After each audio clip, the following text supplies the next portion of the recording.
The New Hampshire debate on February 7, 2020 was the 8th Democratic debate amongst the presidential candidates for the 2020 election. Hosted by ABC, WMUR-TV and Apple News, the event featured Bernie Sanders, Pete Buttigieg, Elizabeth Warren, Joe Biden, Amy Klobuchar, Andrew Yang, and Tom Steyer. Going into the critical New Hampshire primary battle, this was the last big opportunity for the Democratic presidential candidates to make their case for that state.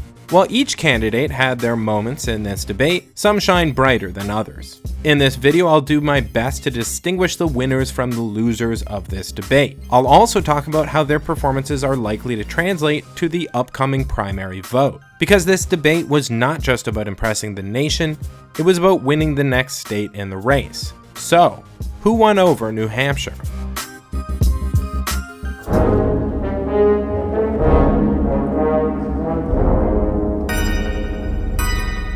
Before we begin, a big thanks to all the patrons who help make these videos possible. Shout out to new supporters Bryce Squires, Mark Sheed, Blue Bean, Thomas Bohosevich, Rob Bray, Lord Lowe, and Dylan Finch. And a shout out to everyone who's been supporting for some time. Special thanks to top all-time donors Sergio, Emil, Torge, Thomas, C-Mac, Adam, and Charlotte. Okay, let's get into it, beginning with Joe Biden.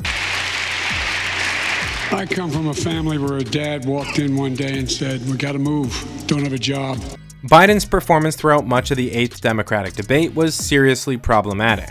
His energy levels seemed low from the start, though that did pick up as the event went on. At one point, deep into the debate, he painted a visceral image about how Trump's withdrawal from Kurdistan was a betrayal. Close your eyes, everybody. Remember what you saw on television. You saw a woman standing up there holding up her baby, Kurds saying, "Please don't leave us." And our military women and men standing, going out in their up-armor Humvees with their heads down, ashamed of what they did. This bit of oration showed passion, even if it didn't quite distinguish himself from the rest of the field. But it came fairly late in the debate. The fact that Biden saved much of his best stuff for later on was a problem. More importantly, he made a number of crucial errors throughout. His biggest mistake was probably opening the debate by essentially pre-conceding the New Hampshire primary. This is a long race. I took a hit in Iowa, and I'll probably take a hit here. Traditionally, Bernie won by 20 points last time, and usually it's the neighboring senators that do well. But I'm no matter what, I'm still in this for the same reason. This was one of the weakest responses to a question seen in any of the Democratic debates so far. Some pundits may argue that Biden shouldn't even face up to the reality that he's polling poorly in New Hampshire. Some might advise him to pretend that he doesn't read the polls or that he doesn't believe them. There's a case to be made for that, but I actually don't agree. I don't have a problem with him acknowledging reality, but the way he did it was terrible. First, he specifically pointed to the fact that Sanders is doing well there and did well last time. That's a big mistake. Sanders is not just the leader in New Hampshire, he's also Biden's most formidable competitor for the nomination. He's the last person Biden should be propping up.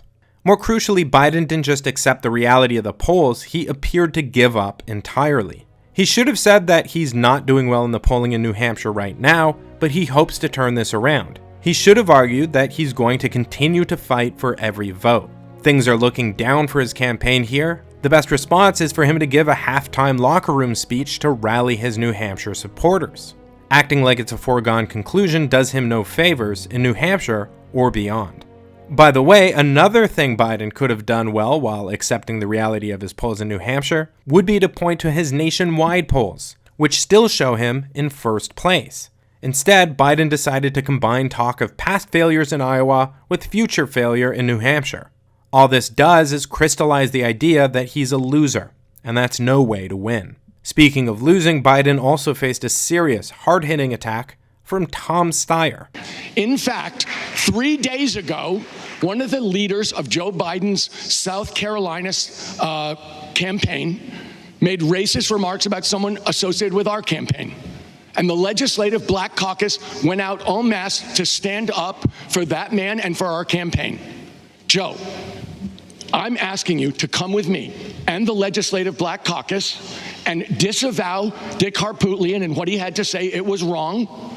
And I'm asking you to join us, be on the right side. Biden's response here is terrible. I'm asking you to join me and join in the support I have from the overwhelming number of the members of that Black caucus.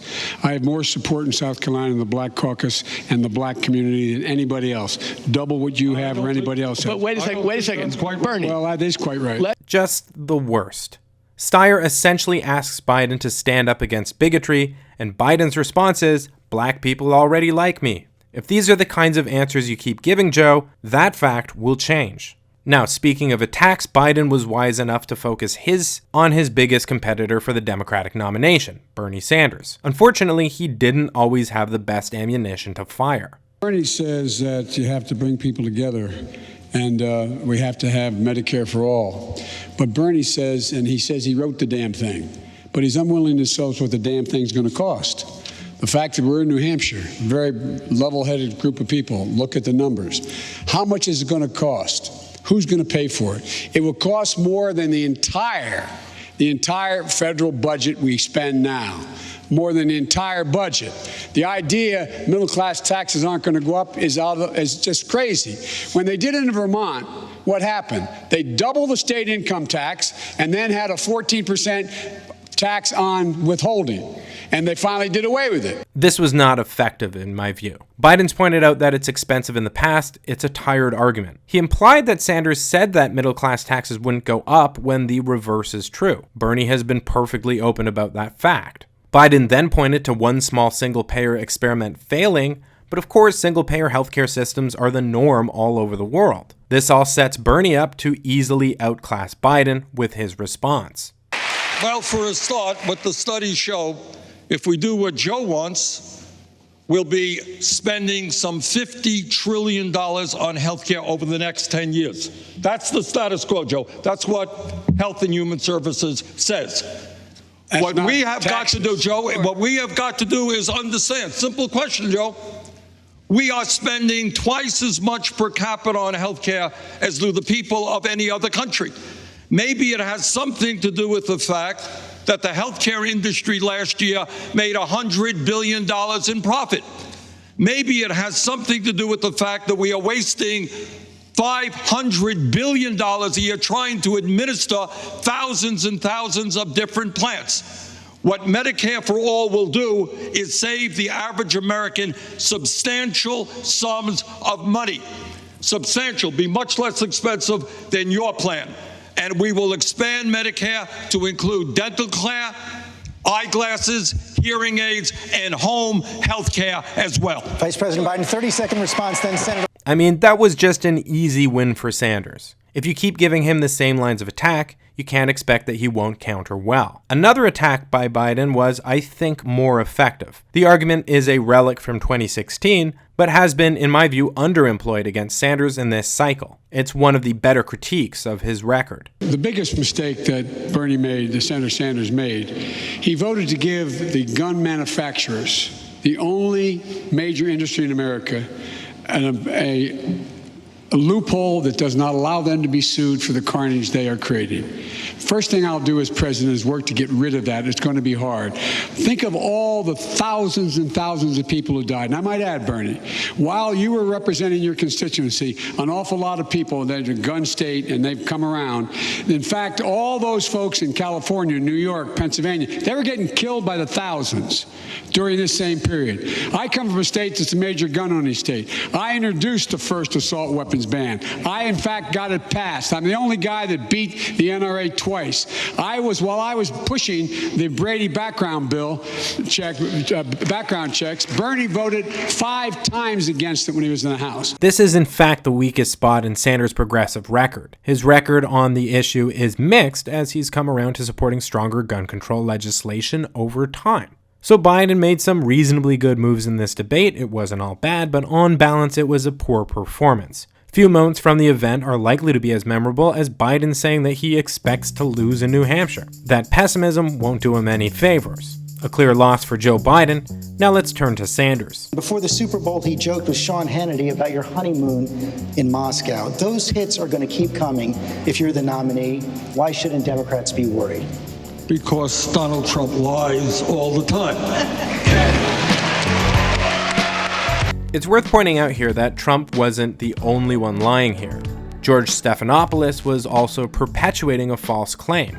The fact is, it wasn't a honeymoon in Moscow. It was an official visit to the Soviet Union, in part to help solidify the sister city relationship between Yaroslav and Burlington, Vermont, which Sanders was mayor of at the time. Sanders has joked that this was a honeymoon because the trip took place just after his wedding, but it was most certainly not a vacation. Here's how Bloomberg News described it back in 2016. Senator Bernie Sanders' long ago honeymoon in the Soviet Union is held up by his opponents as evidence of dubious judgment and even communist sympathies or anti-American tendencies.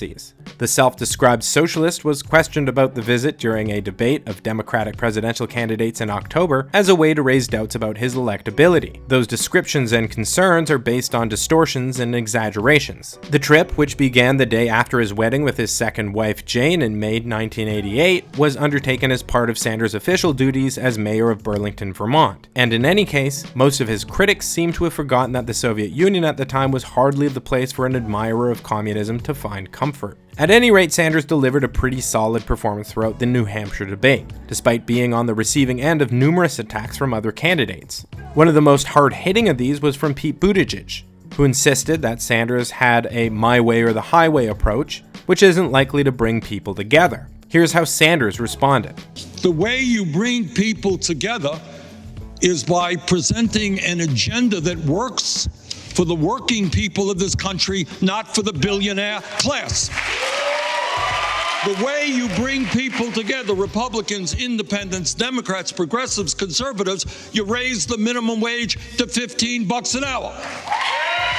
The way you bring people together is to make it clear that we're not going to give tax breaks to billionaires and large corporations. They're going to start paying their fair share of taxes. That's what the American people want. And I'll tell you something else. The way you bring people together is by ending the international disgrace of this country being the only major nation on earth not to guarantee health care to all people as a human right. And you bring people together by telling the pharmaceutical industry they're not going to charge us 10 times more for the same prescription drugs as the people in Canada that borders on New Hampshire. That's how you bring people together and you defeat Donald Trump. Mayor Buttigieg. Another highlight of Sanders' performance was the spotlight he shined on Iowa. While the official delegate count had not yet been calculated by the Iowa Democratic Party, it was clear that Bernie decisively won the popular vote in the state. General voter turnout was not particularly impressive, but there was one particular stat that helped Sanders gain an edge over most other candidates, which was worth pointing to. And we got to bring young people into the political process. I'm very proud that in Iowa, we won the popular vote by 6,000 votes. What was most significant is we increased voter turnout for young people under 29 by over 30%. We do that nationally, we're going to defeat Donald Trump. Reminding everyone of how well he did in Iowa was a good move. If Biden blundered by pointing out his loss, Bernie was surely wise to point out that he was able to declare a kind of win. Another positive move by Sanders was to bring up climate change repeatedly, a tactic he's repeatedly employed in more recent debates. In New Hampshire, he talked about it in regards to the new NAFTA deal, and also in regards to demilitarization. Here is my dream. Maybe it's a radical dream, but maybe, just maybe, given the crisis of climate change, the world can understand that instead of spending $1.8 trillion a year collectively on weapons of destruction designed to kill each other, maybe we pool our resources and fight our common enemy, which is climate change. You may say he's a dreamer, but he's not the only one. It probably only helped Sanders' image that the moderators brought up rather hateful comments made by one of the least popular politicians in America. Hillary Clinton has criticized Senator Bernie Sanders' record in the Senate, saying nobody likes him, nobody wants to work with him, he got nothing done. Senator Klobuchar, you serve with Senator Sanders in the Senate. Is he going to be able to get the support? Not if you like him, but is he going to be able to get the support that he needs from Republicans? Okay. I like Bernie just fine. The fact that Amy Klobuchar and Joe Biden showed that they did not share Hillary Clinton's perspective on Sanders was good for their campaigns and for him. Hillary looks bitter and petty here. No one else wants to stand by her negativity. Here's how Sanders himself responded to her statements. Our job is to look forward and not back to 2016. And I hope that Secretary Clinton and all of us can come together and move in that direction. So rather than hitting Clinton back, he strikes a tone of reconciliation and democratic unity, exactly what he should do. Sanders saved his hostility for Mayor Bloomberg and other wealthy donors. Because Mayor Bloomberg has taken on your argument. I got an answer before the question. It's more. He says we need evolution, not revolution. I can hear that. Mayor Bloomberg has said we need evolution, not revolution, taking you on directly. Well, you know, it's a funny thing. There are millions of people who can desire to run for office. But I guess if you're worth $60 billion and you could spend several $100 million on commercials, you have a slight advantage. That is nonsense. What we have got to do is have a nation in which we not only overturn Citizens United, we move to public funding of elections. In terms of money in politics, all right? Our campaign, and I am enormously proud of this, unlike some of the folks up here, I don't have 40 billionaires, Pete, contributing to my campaign, coming from the pharmaceutical industry, coming from Wall Street and all the big money interests. What we do have is we have now over 6 million contributions from 1.5 million people, averaging $18.50 a contribution. That is unprecedented in the history of American politics. If we want to change America, you're not going to do it by electing candidates who are going out to rich people's homes begging for money. The way we're going to do it is build a mass movement of working people who are prepared to stand up, not take money from these billionaires, not take money from Wall Street, but stand up to the drug companies in Wall Street. All in all, it was a very strong performance for Sanders. He was clearly able to parlay the positive results in Iowa into a strong performance at the New Hampshire debate, and if the polling holds, we'll probably see a victory for Sanders in this state as well. Sanders, of course, wasn't the only candidate on stage with harsh words for Michael Bloomberg, so let's turn to Elizabeth Warren. Why do you think you are better positioned than Bloomberg to beat Trump, Senator Warren? Look, I don't think anyone ought to be able to buy their way into a nomination or to be president of the United States. I don't think any billionaire ought to be able to do it, and I don't think people who suck up to billionaires in order to fund their campaigns ought to do it. This was a perfectly fine speech, but Warren's statements about campaign finance were not limited to this. Everyone on this stage except Amy and me is either a billionaire or is receiving help from PACs that can do unlimited spending. This was obviously a subtle, not so subtle swipe at Bernie. The facts underlying it are obscure, but they do exist.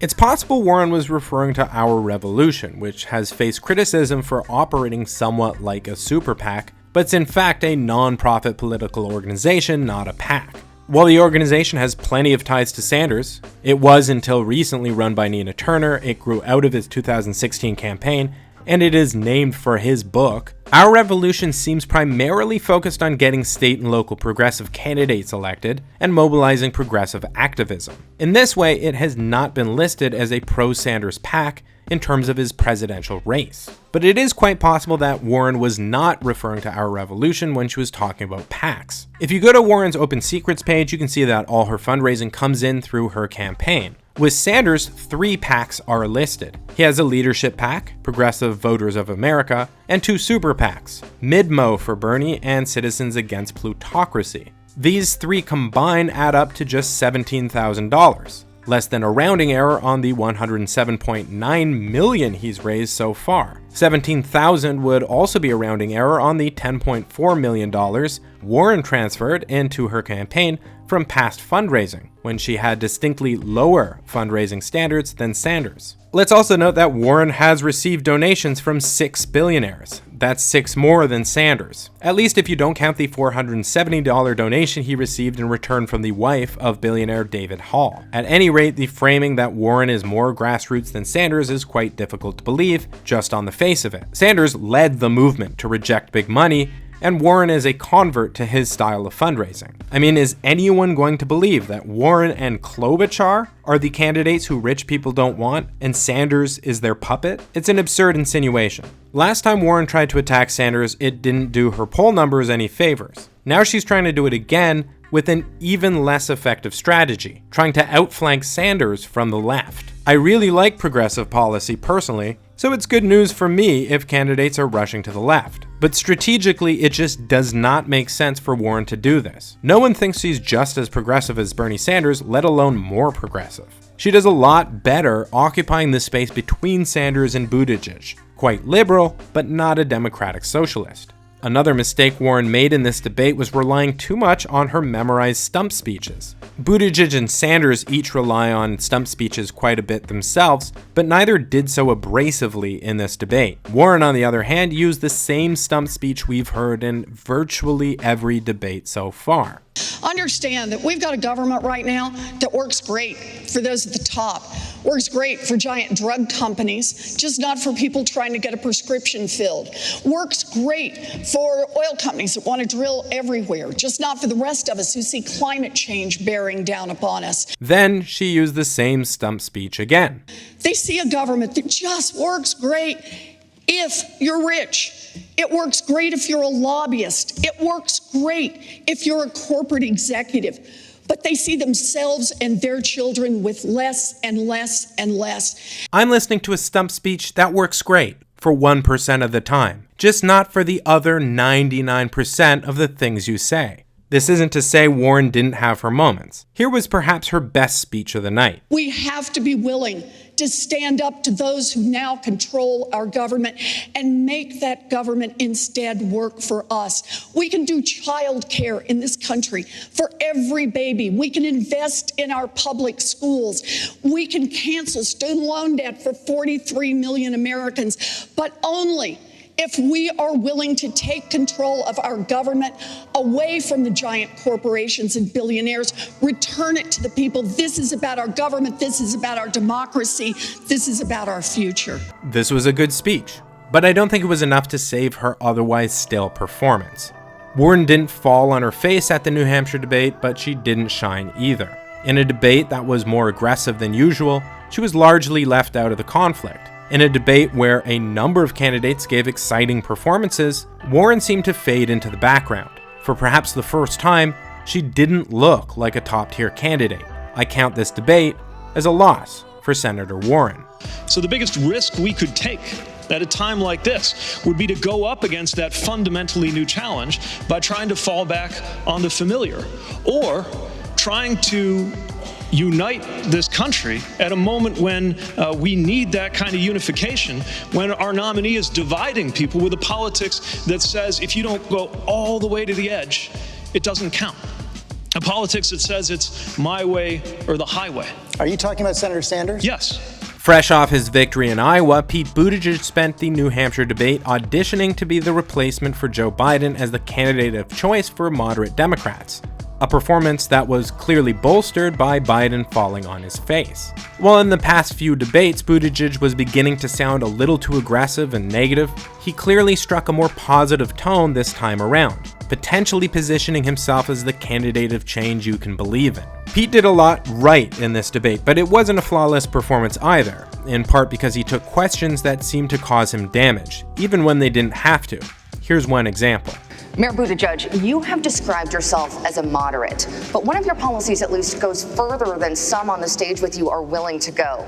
You have called for the decriminalization of all drugs. No, what I've called for is that incarceration should no longer be the response to drug possession. Not putting people in prison is decriminalization. It may have been necessary for him to explain this, but it makes no sense that he denied that he's in favor of decriminalization, which he is. It's actually a perfectly popular position to take. His denial seems completely unnecessary here, and it doesn't help him. He should have just stood by what his website says. It was a missed opportunity. Another response to a question by a moderator was less a missed opportunity and more a failure to mitigate damage. Mayor Buttigieg, under your leadership as mayor, a black resident in South Bend, Indiana was 4 times more likely to be arrested for marijuana possession than a white resident.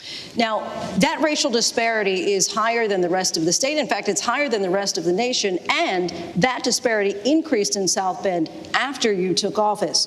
When talking about the problem on national terms, you've called it, quote, evidence of systemic racism. But you were mayor for 8 years, so weren't you, in effect, the head of the system? And how do you explain that increase in black arrests under your leadership? This was a very, very tough question by Lindsay Davis. The most devastating part was explaining how things have gotten worse since he became mayor, a point he failed to respond to in his answer. Well, the reality is, on my watch, drug arrests in South Bend were lower than the national average, and specifically to marijuana, lower than in Indiana. But there is no question that systemic racism has penetrated to every level of our system, and my city was not immune. He goes on to essentially filibuster on the issue for some time, but it's pretty clear he did not answer the most important point here by the response Warren got when she was asked to weigh in. These things are all connected, but that's the point. So are all of the things that need to change in order for us to prevent violence and remove the effects of systemic racism, not just from criminal justice, but from our economy, from health, from housing, and from our democracy itself. Senator Warren, is that a substantial answer from Mayor Buttigieg? No.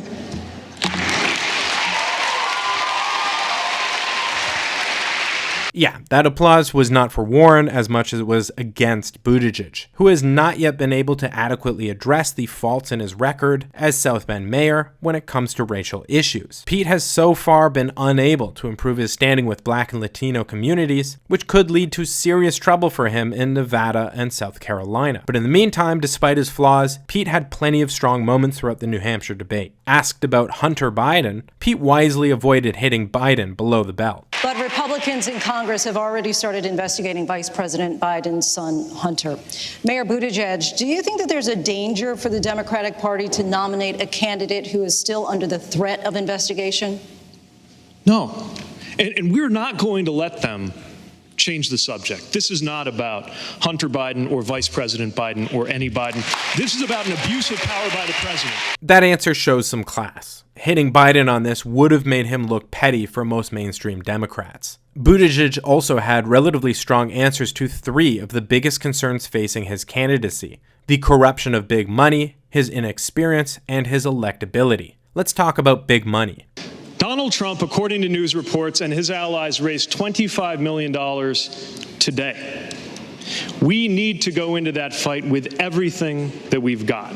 Now, I've been very clear on both my record, where I have sued pharmaceutical companies, and what I'm campaigning for, that includes raising wages and raising taxes on corporations and the wealthy.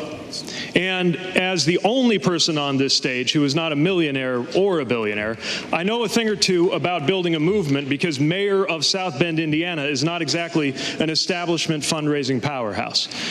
Now, while a critic could point to the fact that Sanders has outraised Buttigieg without the big money, Pete has made some pretty strong arguments here. He argues that the money has not corrupted him because he's still willing to raise taxes on corporations and the wealthy. He argues that taking money from everywhere is necessary because Trump is raising massive amounts. And by mentioning his starting point as South Bend mayor, he reminds us that Sanders' route really wasn't open to him. I know that's not exactly the point he was making, but it's easily inferred. Next, let's see what he has to say about that starting point, his inexperience. And as to experience, I just bring a different perspective. Look, I freely admit that if you're looking for the person with the most years of Washington establishment experience under their belt, you've got your candidate, and of course it's not me. The perspective I'm bringing is that of somebody whose life has been shaped by the decisions that are made in those big white buildings in Washington, D.C. Somebody who has guided a community written off as dying just a decade ago through a historic transformation. Somebody who knows what it means to be sent to war on orders that come out of the Situation Room. We need a perspective right now that will finally allow us to leave the politics of the past in the past, turn the page, and bring change to Washington before it's too late. Personally, I'm not won over by the idea that his military experience or his experience as a citizen somehow prepares him to be president of the United States. Nor am I won over by the idea that he represents change just because he's younger and doesn't come from Washington. In reality, he's a Washington insider in the making, everything from his style to his fundraising to his policies. But I'm not his audience here. What he's looking to do is connect the idea of generational change to his own inexperience. As I predicted he would do in my predictions video, he's connecting himself to folks like Obama and Kennedy. Pete is not the candidate of serious systemic change, that's obviously Bernie Sanders. What he's doing is portraying himself as the candidate of change in the Obama sense of the word. Different enough to be refreshing, but the same enough to not raise the ire of the old guard or scare off older voters. Finally, let's see what he had to say about electability, another serious concern that he's been hit with. Here's how we're going to win.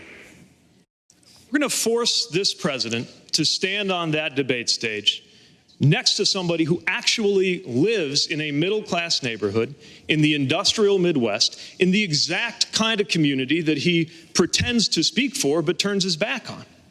We're going to put up somebody who's not afraid to call out things like his disgraceful behavior at the National Prayer Breakfast and remind Americans that God does not belong to a political party. We're going to win by having somebody up there who can call him to account for his refusal to serve when it was his turn and remind him what serving this country is really about. If we want to beat this president, we've got to be ready to move on from the playbook that we have relied on in the past and unify this country around a new and better vision. That's a strong piece of rhetoric generally. It also contains two very strong substantive points. First, on religion. Buttigieg is very vocal about his own Christianity. Traditionally, for whatever reason, Republicans have managed to make their own party home for religious Christians, especially evangelicals. Trump is vulnerable here, and Pete's strength in religiosity positions him to chip away at the evangelical base of the Republican Party. The other point is military service. Pete is now the only plausible candidate left with a serious military record to tout, and having a veteran debate President Bone Spurs would obviously draw a sharp contrast. This was by no means a flawless debate for Buttigieg, but it seemed like a win. Now let's move on to the candidates who don't matter. I'm kidding. I'm not kidding. I am listening to this about meeting the moment. And my first thought is, I'm a fresh face up here for a presidential debate. And I figure, Pete, that 59, my age, is the new 38. Youthful, fresh-faced Amy Klobuchar had a pretty mixed performance at the 8th Democratic debate. Portraying herself as a newcomer is a little ironic, since she also used this as an attack line against Mayor Pete, but to her credit, that attack was one of the best issued against Buttigieg. But what you said, Pete, as you were campaigning through Iowa, as three of us were jurors in that impeachment hearing, you said it was exhausting to watch and that you wanted to turn the channel and watch cartoons. It is easy to go after Washington because that's a popular thing to do. It is much harder, as I see Senator Shaheen in the front row, such a leader. It is much harder to lead and much harder to take those difficult positions, because I think this going after every single thing that people do because it's popular to say and makes you look like a cool newcomer, I don't think that's what people want right now. We have a newcomer in the White House, and look where it got us. I think having some experience is a good thing. Again, forget that she portrayed herself as a newcomer. This line of attack is exactly what Pete's rivals should be hammering away at. Donald Trump was new to Washington, and he's been a terrible president. Pete wants to be the new shiny thing, but inexperience is dangerous. Biden actually prompted this line of attack, criticizing Buttigieg along these lines before the debate even started, but it was Amy Klobuchar who hammered it home most effectively. Amy was also the most effective at charming the audience with a touch of humor. We have a president that literally blames everyone in the world, and we have not talked about this enough. He blames Barack Obama for everything that goes wrong. He blames his Federal Reserve chair that he appointed himself. He blames the King of Denmark. Who does that? He blames the Prime Minister of Canada for, he claims, cutting him out of the Canadian version of Home Alone 2. Who does that? Who does it is a great line for attacking Trump. It reminds people that Trump is not normal. Some of his behavior doesn't need deep analysis, just warrants mockery. Klobuchar also brought up the issue of voter suppression, an important issue where Democrats have a clear moral high ground, and a politician can at the same time argue in their direct political interest and in defense of people of color. But there's something else insidious going on that we haven't addressed, and that is the systematic racism when it comes to voting. That is moves across the country to limit people's right to vote.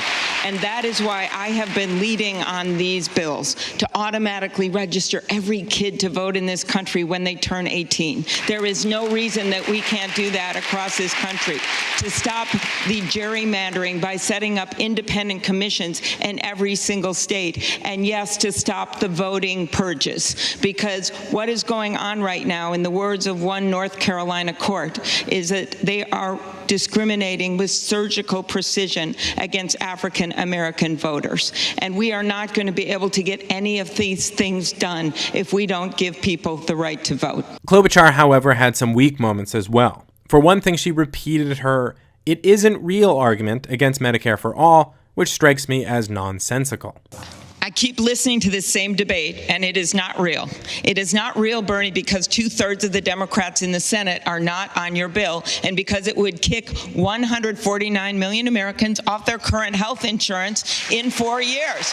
And let me say what else. Talking about kicking Americans off of health insurance when the policy is to give them, in most cases, significantly better insurance is a pretty dishonest move. The more people educate themselves about the healthcare debate, the more this type of argument shouldn't resonate. Far more effective in the long run would be to talk about implementation issues, building the necessary bureaucracy to manage the expanded Medicare system and the tax structure necessary to fund all healthcare publicly. Fear-mongering about kicking people off their insurance is rather cynical and deceptive. I just can't believe that Americans are going to buy that one. Amy's other big weak point in this debate was in attempting to tout her accomplishments done in conjunction with Bernie Sanders as something that uniquely qualifies her as able to work across the aisle. We actually have worked together on a number of things, including pharmaceuticals. We actually had a vote late at night one time, Klobuchar-Sanders amendment, to bring in less... No, it was not. It was not. To bring in less expensive drugs from other countries, since in this great state of New Hampshire, like in Minnesota and Vermont, we can see Canada from our porch. And we ended up getting, I think, 14 Republican votes. And they might not have noticed what was happening late at night, but we got those. Senator, but just a quick yes or no. Do you think that Senator Sanders will be able to get Republican support in order to pass his bills? That I don't know. I know we did on that bill, but the point is, I think we're better off with someone that has the receipts. Yeah, you can't argue that you're better at getting Republican votes than Sanders when your evidence for yourself is something you did together. Here's how Sanders responded to the criticism. And in fact, there were periods when I was in the House of Representatives, a number of years, where I passed more amendments on the floor of the House in a bipartisan way than any other member of the House. The facts are on Sanders' side here. He got the nickname the Amendment King for a reason. In terms of general performance, I think Klobuchar was more charismatic and energetic than usual. She didn't have a terrible performance. I don't think it's clearly a win or a loss. It really depends on how you define it. Because her name recognition is relatively low, her middling performance could be seen as a win because it's more likely to raise her numbers in New Hampshire than lower them. If the line is trying to actually get into contention there or nationwide, there's no way in which her performance could be possibly seen as putting her into top-tier contention. I count this as a soft loss for Klobuchar, but again, it's close. Now let's move on to Andrew Yang. Donald Trump is not the cause of all of our problems, and we're making a mistake when we act like he is. That's right. He is a symptom of a disease that has been building up in our communities for years and decades, and it is our job to get to the harder work of actually curing the disease. Most Americans feel like the political parties have been playing you lose, I lose, you lose, I lose for years, and you know who's been losing this entire time? We have, our communities have. Our communities' way of life is disintegrating beneath our feet. That's why Iowa, a traditional swing state, went to Trump by almost 10 points. That's why Ohio, a traditional swing state, is now so red that I'm told we're not even going to campaign there. So these communities are seeing their way of life get blasted into smithereens. We've automated away 4 million manufacturing jobs and counting. We're closing 30% of New Hampshire stores and malls, and Amazon, the force behind that, is literally paying zero in taxes. These are the changes that Americans are seeing and feeling around us every day, and if we get to the hard work of curing those problems, we will not just defeat Donald Trump in the fall, but we'll actually be able to move our communities forward. It was nice to have Andrew Yang back for this debate, although as with all prior debates, he had less speaking time than any other candidate on stage. Also, like usual, he made good use of his limited time, delivering clear arguments driven by logic and evidence. Of all the candidates on stage, I think he spoke most effectively on the opioid epidemic and related issues. I've heard heartbreaking stories from families here in New Hampshire that have been destroyed, torn apart by the opiate epidemic. And you have to look at the companies that profited to the tune of tens of billions of dollars in profits of essentially blood money. As president, we will take back those profits and put them to work right here in New Hampshire so that if you are seeking treatment, you have resources to be able to pursue it. This is not a money problem fundamentally, this is a human problem, but money cannot be the obstacle. This is something that happened on the government's watch. The government allowed this opiate epidemic to spread throughout our communities, and we have to do everything in our power to actually make sure that if you're seeking treatment, you know you're not going to be sent to jail. We have safe injection and safe consumption sites for you.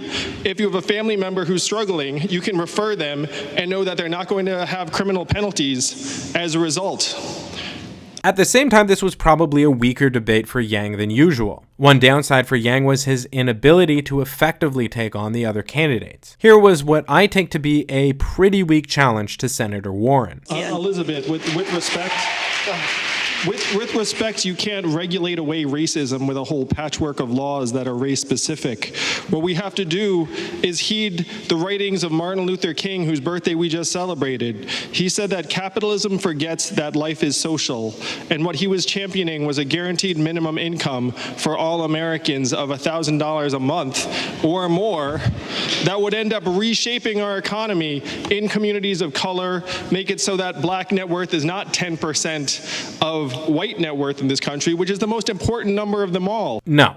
Yang is very obviously wrong on this. Forget the trivium of whether MLK actually supported a specific figure of $1,000 or more, or the specific program of universal basic income as Yang supports it. Yang is correct to say that a patchwork of laws will not end bigotry. Prejudice of any kind is a cultural problem that must be solved at least in part in the culture. But when it comes to overcoming the systemic and historical discrepancies that can be solved with politics, it seems to me that a one-size-fits-all solution like UBI is insufficient. Yang's argument here seems to be you have a lot of different policies to address a series of complicated, interrelated problems. That's silly. $1,000 per month will solve it better. Look, I know the Yang gang is going to be irritated with me for saying this, but that's a terrible argument. I personally support universal basic income, but presenting it as a cure-all is absurd. Unfortunately, this wasn't Yang's only weak moment. He also presented an argument against laying charges against Donald Trump after he's left office, even if he is guilty of crimes. But the fact is, if you look around the world, the countries that have thrown past presidents into jail have generally been developing countries. And unfortunately, that's a pattern that once you establish is very, very hard to break. What's a more American tradition? We move the country forward. We don't focus on the mistakes of the leaders that are leaving office. Most Americans do not care about what a particular individual did so much as they care about their families, well-being, their community, their town. That's where Americans' focus wants. They want the American president. They want the president, of course, the American president, sorry about that. They want the president to be focused on that, and that's where our attention should be. We should not fall into a pattern that has been disastrous in other countries. This very much reminded me of Obama's glib statements regarding the Bush administration's crimes, saying we look forward, not backwards. It's true that it's dangerous to set a precedent of imprisoning political rivals, but it's equally dangerous to set a precedent of blanket immunity for the most powerful people in the country, a point well articulated in real time by Bernie Sanders. And here's what I think the horror and the danger of what happened was: not only the acquittal of Trump, who in fact committed impeachable offenses and obstructed Congress, it is the precedent that it set. The precedent that it set. And what that precedent is about now is in the future, you're going to have presidents who say, hey, Governor, you want highway money? You better support me, or you're not going to get it, because I am the president. I can do anything I want. Hey, Congress, you want to investigate me? Don't be ridiculous. Who cares about the Congress? Who cares about the separation of powers? Who cares about the Constitution of the president? I'm the president of the United States. I have all of the power, and I'm able to intimidate members of my own party. The saddest aspect of this whole thing is you have Republicans in the Senate who knew better. They knew that Donald Trump is a crook. They knew that Donald Trump is a cheat, but they didn't have the guts, with the exception of Romney, to vote against him. That is a sad day. Sorry, Yang Gang, but that's the correct answer. Jailing former presidents may look like Brazil, but there's nothing more American than equality before the law. You can't say that a powerful person should be immune to prosecution. That was a huge misstep by Yang. All in all, Yang made some of the best points in this debate, but he also made some of the worst ones. On the whole, it probably averages out to a mid-level performance. Along the same lines as Klobuchar, who also had a very mixed performance and is likewise polling fairly poorly, I'm giving Yang a loss for this debate. Now let's talk about the only candidate on stage who's willing to call you stupid. How are we going to beat Donald Trump? You were in the Clinton campaign in 1992, and the mantra was, it's the economy, stupid. He really puts a lot of stank on that word. This clip is part of one of Steyer's more interesting moments in the debate, where he lays out what makes him different from his Democratic rivals. Well, if you look at what Mr. Trump is saying, he's saying those words. It's the economy, stupid. I trust every one of these people 1,000,000 times more. But we're going to have to take Mr. Trump down on the economy, because if you listen to him, he's crowing about it every single day, and he's going to beat us unless we can take him down on the economy, stupid. And that's the issue here.